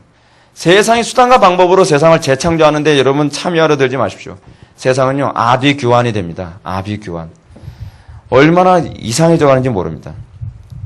그리고요, 점점 혼란스러워져 가요. 세상의 철학의 문제는 무엇이냐면, 거기엔 거짓말도 섞이고, 여러분 참 제가 우리나라 보면은, 느껴지는 게 뭐냐면, 자기 자신의 이속을 차리기 위해서 계속 싸우는 거다 보니까 거짓된 정보를 가지고서 막 자기의 편의를 자꾸 이제 입장을 설명하려고 하고, 제가 그런 모습 보면서 느낀 게 이거예요. 교회 밖엔 소망이 없다. 보수냐 진보냐 그 문제가 아니라 복음을 가지고 양쪽을 다 깨뜨려야 돼요. 제가 보기에는 양쪽이 다 틀렸어요. 교회는요, 여러분 우리 분명히 정의를 내립시다. 교회는 보수입니까? 진보입니까? 보수도 진보 아닙니다. 착각하지 마십시오. 교회는요, 성경주의예요. 제가 보수주의자들의 논리를 보면 우리하고 많이 달라요. 소위 왼쪽에 있는 사람들, 좌익 쪽에 있다고 하는 사람들의 논리하고 보면은 우리하고 다른데 우리는 또 우리의 논리를 사용하고 있어요. 단편적인 예를 들어서 이건 잠깐만 얘기합시다. 사회주의 혁명의 기본적 개념이 무엇이냐면 공동 분배거든요. 모든 사람의 돈을 같이 우리가 공동으로 사용하자. 근데 이게 어떻게 보면 굉장히 성경적인 것 같죠. 왜냐하면 마르크스 레닌주의의 사상이 성경에서 나온 사상이거든요. 특히 사도행전 4장에서 나온 개념인데 착각을 하고 있는 게 하나 있어요. 무엇이냐면요, 사도행전 4장에서 나오는 유무상통에 관한 개념은 모든 사람들이 하나의 공동체를 형성하는 유무상통이 아니에요. 한 사람이 저희 중심에 있고 이 사람이 모든 사람들에게 다 뭐예요? 임금을 지불해주는 개념이 아니에요. 성경에서 나오는 이 유무상통에 관한 개념은 뭐냐면요, 1차적으로는 자본주의적 개념이 있어요. 각자가 열심히 노력해서 자기네들 돈을 버는 거예요. 그죠? 근데 이게 또 공산주의적 개념이 있어요. 각자가 열심히 노력해서 돈 번 걸 아무런 이유 없이 한쪽에다 다 몰아줘요. 중심에. 그죠? 그러면 이 중심에 있는 그걸 사도들이 했죠. 그들은요, 그걸 가지고 각 사람에게 맞게 똑같이 분배하는 것이 아니라 헬라 과부와 히브리 과부들에게 각자의 처지에 맞게 분배를 해주는 거예요. 근데 그 분배의 중심은 누구냐면 성령님이에요. 그리고 자기의 모든 것을 내놓게 만드시는 분도 성령님이에요. 중심이 누가 있죠? 성령님이 계신 거예요. 돈을 버는 것은 각자 알아서 돈을 벌어요. 임금을 공동 분배 그런 거 없어요. 그러니까 성경의 어떤 특정한 부분만을 가지고서 사람들이 현혹하는 거죠. 자본주의도 여러분 우리가 스스로 자유 경쟁이라는 개념도 성경적 개념이 거기에 내포되어 있는 거거든요. 근데 자유 경쟁이라는 이 부분도요. 자발적으로 사회 환원이라고 하는 성령의 감동과 사랑이라는 개념이 없으면 약육, 강식, 생존 경쟁이 돼버려요. 그것 때문에 양쪽이 서로가 맞다 틀리다 근데 양쪽이 다 틀린 거거든요. 하나님이 왕노릇하면 이쪽도 맞고 저쪽도 맞아져요. 신기하죠. 근데 재밌는 게 뭐냐면 양쪽 다 하나님을 원치 않아요. 그러니까 양쪽 다 지옥이 되는 거예요.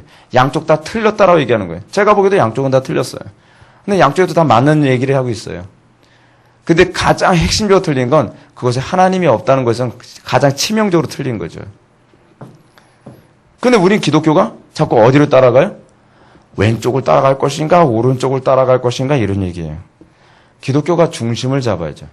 기독교가 자기네들이 가지고 있는 믿음이 어느 쪽에 있고 우리는 어느 쪽으로 가야 되는 것인가에 관해서 분명한 좌표가 없는 거예요. 이게 문제입니다. 그래서 재창조와 교회, 그래서 예수님께서 이 땅에 오셔서 하셨던 중요한 사역은 뭐예요? 교회를 창조하시는 거예요. 이 땅에 하나님의 나라를 구현하시기 위해서 예수님은 뭐 정치 활동을 하시거나 사회 활동을 하신 것이 아니에요. 교회가 사회에 참여하는 방법이 무엇이냐면요. 교회의 그룹으로 사회에 참여하는 게 아닙니다. 예수님께서 보여주셨던 것처럼 교회가 우리가 이제 앞으로 이제 보게 될 게 칼빈주의, 예술관, 문화관, 정치관, 사회관 뭐 여러 가지 다 배우게 되는데 이 모든 관점을 사회에 확산시키는 방법이 뭐냐면 항상 예수님이 하셨던 것처럼 교회를 창조하는 거예요. 그들이 복음으로 변화되어져서 그들이 정치계에 들어가고 그들이 사회계에 들어가고 그들이 교육계에 들어가고 그들이 문화계에 들어가고 그들이 예술계에 들어와서 그것에 하나님의 통치를 구현하는 거예요. 목사님이 무슨 어떤 특정한 정당의 목소리를 내는 그런 문제가 아니라는 것이죠. 2번 보실까요? 창조와 인간의 생활. 교회에서 자라난 하나님의 자녀는 넓은 세상으로 들어간다. 거듭나는 것은 우리의 신령뿐만이 아니고 뭐예요? 예술, 과학, 노동도 새로워진다. 성도가 해야 될 일이 무엇이냐 하면 세상을 거듭나게 하는 거예요. 거듭난 성도들이 예술을 거듭나게 해야 되죠. 문화를 거듭나게 해야 되죠. 그걸 우리는 뭐라 하냐면 성화시킨다고 얘기를 해요. 거듭난 성도들이 여러분 직장에 들어가서 거기서 돈만 벌려고 직장 들어가는 거 아닙니다. 거기를 성화시키라고요. 문화계를 성화시키고, 정치계를 성화시키고, 그리고 경제계를 성화시키고, 교육계를 성화시키라고 우리를 부르신 겁니다.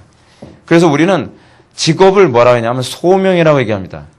마틴 루터가 직업을 소명이라고 얘기하는데 그것은 오늘날도 유효합니다. 우리에게서 직업은 천직이에요. 하나님께서 우리가 헌신하라고 부른 소명지란 말이에요. 근데 우리는 거기를 자꾸 돈벌이 장소 생각하니까 타락하는 거예요. 돈벌이 장소 생각하면 어떡하죠? 어떻게 해야 돈 버나? 그 궁리하지 않습니까? 어떻게 해야 내가 정치계에서 오래 살아남을까? 이 예수 믿는다는 그 정치가들이 정치계에 들어가지고 그 짓하고 앉아있으니까 나라가 이 모양이 이 꼴이잖아요. 무엇이 성경적인가를 고민해야 되는 것 아닙니까? 무엇이 어떻게 해야 이 땅에 이 정치계에 하나님의 나라를 구현할 수 있고 어떻게 해야 내가 이곳에서 하나님께서 부르신 그 부름에 합당한 삶을 살 수 있는가? 이 사람도 이렇게 얘기합니다. 김 목사님 그렇게 얘기하는 건 당신이 정치계를 몰라서 그래요. 그렇게 되면 그 정치계에서 오래 살아남지 못해요. 근데 그건요. 그 사람들이 하나님을 몰라서 그래요. 맨날 모른대요, 서로가. 근데 진짜 모르는 건 그 사람들이 하나님을 몰라서 그러거든요. 소위 영역주권설을 얘기하는 아브라함 카이퍼의 영역주권설처럼 여러분 정치계를 누가 주관하시죠? 하나님이 주관하시는 거예요. 그 믿음, 소위 일과 다의 문제에서 소위 정치를 누가 주관하시느냐? 하나님이 주관하는 거예요. 그거를 이해한다면 우리 한국교회에서 윌버포스 같은 사람이 나오지 않겠습니까? 윌리엄 윌버포스 당시에도요. 이 윌버포스 당시 정치계는 완전 쓰레기였다 그래요. 영국이요. 근데 윌버포스 한 사람을 통해서 영국 정치가 변화됐어요. 윌버포스를 뭐라고 표현했죠? 그 당시 영국의 양심이라고 표현할 정도였어요. 가능해요. 정치가 말씀대로 안 되는 게 아니에요. 문제는 믿음이 없고 하나님을 사랑하지 않는 게 문제인 거예요. 그곳에 어떤 특정한 정당의 이익을 방향을 제출하는 것이 아니라 하나님의 뜻이 무엇인가를 알고 그다음에 하나님의 나라를 구현하기에 내가 지금 이 자리에 있다. 그리고 내가 만약에 여기서 정치 생명이 끝난다고 한다면 내 사명은 여기까지인가 보구나. 그게 바로 그리스도인이 살아가는 방식이에요. 그것이요. 재창조와 자연. 세상의 재창조에는 동물과 식물도 포함된다고 할 수 있다. 이 모든 것도 결국은 하나님의 피조물이다. 그래서 여러분, 우리는 뭐예요? 그리스도인은? 여러분, 아담과 하와가 처음 부름받았을 때 하나님께서 아담과 하와에게 요청했던 게 뭐죠? 경작이죠. 에덴 동산을 던져주시고 하나님께서 에덴 동산을 보기에 좋도록 확산시키는 소위 경작자의 사명을 아담과 하와에게 부여하셨어요. 마지막 아담이신 예수 그리스도로 인하여 태어난 새롭게 창조되어진 인류, 소위 교회에게 부여되어진 임무 또한 동일한 임무예요. 교회는 뭐 해야 되는 거죠? 구원받고 할렐루야 이젠 에덴 동산에 잘 먹고 잘 살자. 그게 아니죠. 교회도 뭐 해야 되는 거예요? 경작을 해야 돼요. 경작. 여러분들 중에서 예를 들어서 글 쓰는 사람 있습니까? 그럼 여러분들은 그 문학계에 경작을 시작하는 거예요. 문학계. 예수 믿기 전에 뭐 했어요? 맨날 사람 영혼 죽이는 짓만 골라서 했는데 이제는 글 쓰면서 문학계의 경작을 시작하죠. 어떤 사람은 예술계의 경작을 시작해요. 어떤 사람은 문화계의 경작을 시작해요. 어떤 사람은 교육계의 경작을 시작해요. 어떤 사람은 정치계의 경작을 시작해요. 이게 바로 교회로 부름받았다라고 하는 증거예요. 증거. 구원받았다는 증거는 그래서 항상 여러분 구원과 뭐가 같이 가요? 소명이 같이 간다 그랬잖아요. 그래서 대마를 예를 들면서 성경이 얘기하는 게 소명을 버림은 곧 뭐예요? 구원받지 않음과 동의어로 사용되고 있어요. 우리가 일평생 그 소명 위에 살아가면 우리는 타락하지 않습니다. 근데 우리는 소명과 관계없이 예수 천당 불신지역만 외치는 게 문제인 거예요. 그러니까 교회가 타락하는 거죠. 자, 새하늘과 새 땅, 제가 아까 한 얘기인데 간략하게 한번 읽어봅시다.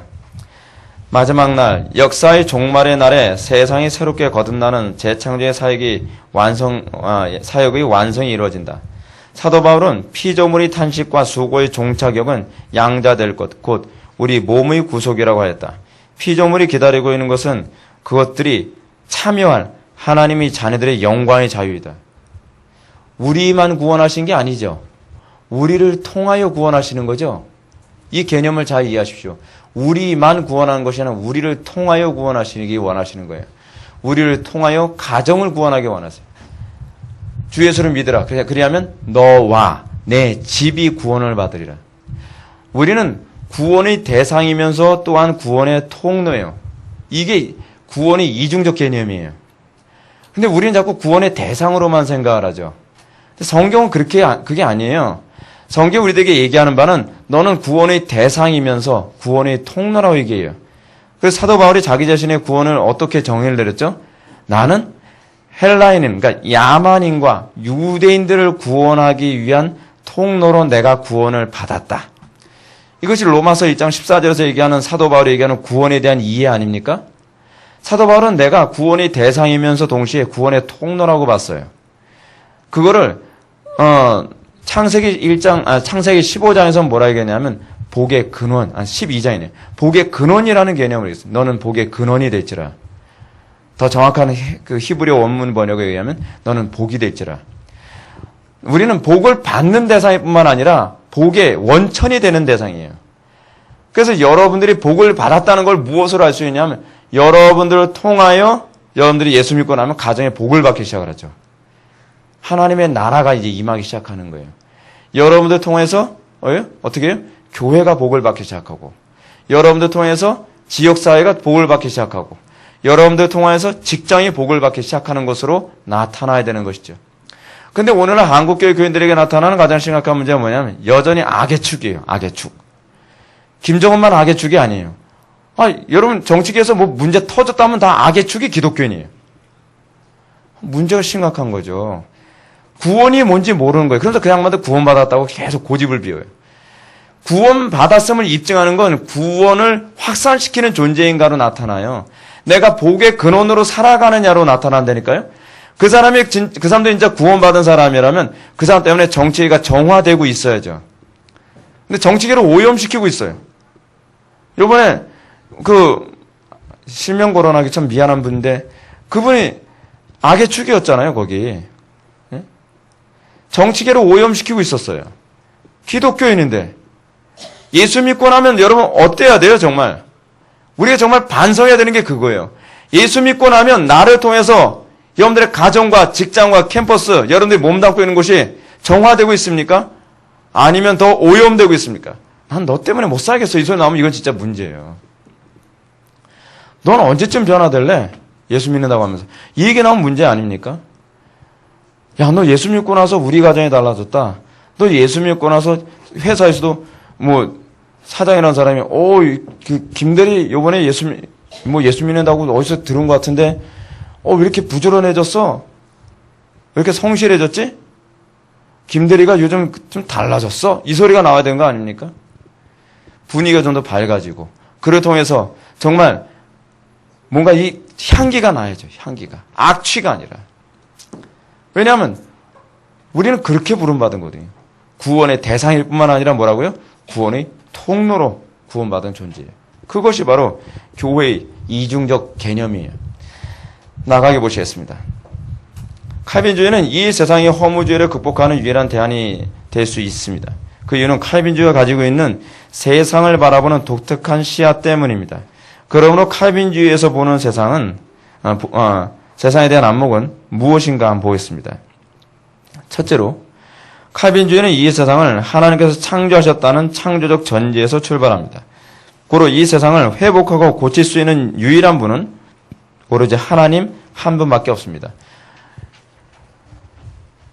둘째, 인간은 전적으로 타락했기 때문에 인간 스스로 자신을 구원할 수 없습니다. 고로 초월적인 존재가 아니고서는 세상이 구원받을 수 없다는 것을 우리는 기억해야만 합니다. 우리의 힘으로 세상을 구원하라는 얘기가 아닙니다. 여러분들이 정치계, 경제계, 사회계 또는 가족 안에서 또는 문화계 안에서 여러 영역에서 여러분들 자꾸 이렇게 생각하죠. 그래 내가 교회니까 이젠 내가 내 힘으로 사회를 정해야 돼. 그 얘기가 아니에요. 은혜로만 돼요. 성령 충만할 때만 돼요. 내가 하나님의 말씀으로 무장되고 그리고 내 속에 그리스도의 능력, 경건의 능력이 나타날 때에만 가능하다는 걸 아셔야만 합니다. 그래서 기도해야 돼요. 기도하지 않고서 하나님의 영광을 나타낼 수가 없어요. 기도야말로 나의 무능함을 인정하는 겸손의 태도인 것을 믿으시기 바랍니다. 셋째, 그 초월적인 존재로서 하나님이신 예수 그리스도께서 이 땅에 오셨고 그는 이 세상을 창조하시기 위한 첫 열매가 되셨다. 따라서 그를 믿는 자마다 재창조에 동참하게 된다. 믿습니까? 그를 믿는 자마다 재창조에 동참하게 돼요. 왜요? 믿었다고 하는 것은 우리가 그리스도와 연합됐다는 걸 얘기하는 거니까요. 이젠 그리스도와 따로 움직이는 존재가 아닙니다. 예전과 다릅니다. 넷째, 그리스도의 재창조는 새로운 인류인 교회를 창조하고 아울러 다른 피조물에게까지 회복을 이루기 위해 오신 것이다. 고로 그리스도인은 이 세상을 회복과 재창조의 장으로 보아야 하며 이를 위해 헌신해야 될 소명을 부여받은 것임을 기억해야 한다. 그리고 이 세상은 종말에 주님의 재림으로 재창조의 사역이 완성될 것이다. 우리의 사역은 종말의 재창조와 연속성을 가지고 있는 것이다. 그렇습니다. 하나님께서는 교회를 통해서 재창조의 사역을 시작하십니다. 이미 아직의 긴장관계죠. 우리는 이미 그리스도께서 교회를 창조하심으로 재창조가 이미 시작되었고 그리고 예수 그리스도의 재림으로 말미암아 온 세상이 완전히 회복될 것입니다. 그래서 우리는 새하늘과 새 땅을 완전히 다른 세상이라고 보지 않고 갱신이라고 보는 이유가 바로 거기 있습니다. 하나님께서 이미 구속을 시작하셨고 하나님은 이미 재창조를 시작하셨고 그것이 예수 그리스도의 재림을 통해서 우리가 기껏 해놓은 거 다 필요 없어 싹 치워버리는 것이 아니라 그것을 완성시키기 위해 오신다는 개념이 성경 전체의 개념이기 때문에 그렇습니다. 다 같이 기도하시겠습니다. 사랑이 많으신 하나님 아버지, 우리가 오늘 이 시간 예수 그리스도와 예수 그리스도를 통한 이 세상의 재창조가 어떻게 일어나는지를 다시 한번 우리가 묵상하게 되었습니다. 아버지 하나님, 우리의 마음속에 우리가 구원의 대상일 뿐만 아니라 우리가 구원의 통로됨을 우리가 인식할 수 있도록 은혜 베풀어 주옵소서. 그래서 우리가 구원받은 것으로만 감격하는 것이 아니라 우리가 그 구원을 확산시키며 우리를 통하여서 하나님을 기쁘시게 드리고 이웃을 사랑할 수 있는 은혜가 나타날 수 있도록 복을 내려 주옵소서. 예수님의 거룩하신 이름으로 기도 올렸나이다.